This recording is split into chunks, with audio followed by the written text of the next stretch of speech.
وافسح له في قبره ونور له فيه.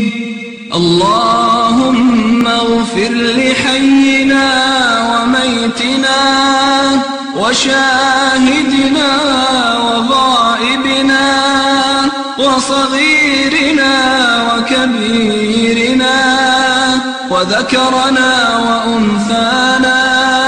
اللهم من أحييته منا فأحيه على الإسلام، ومن توفيته منا فتوفه على الإيمان.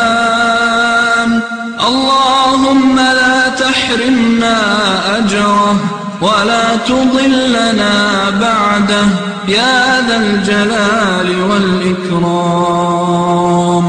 اللهم إن جابرا في ذمتك وحبل جوارك، فقه من فتنة القبر وعذاب النار.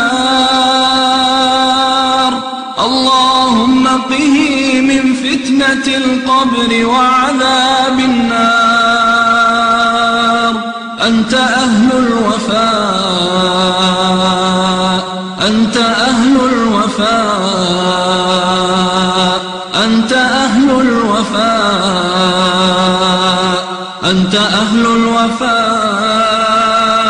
والحق، فاغفر له وارحمه إنك أنت الغفور الرحيم.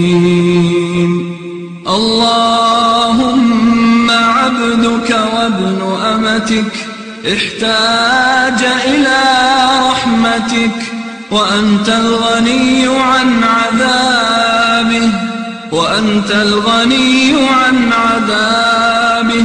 اللهم إن كان محسنا فزده في حسناته، اللهم زده في حسناته، وإن كان مسيئا فتجاوز عنه يا ذا الجلال والإكرام.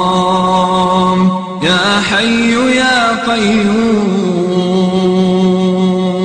يا واحد يا أحد، يا فرد يا صمد، نسألك باسمك الأعظم الذي إذا دعيت به أجبت، وإذا سئلت به أعطيت.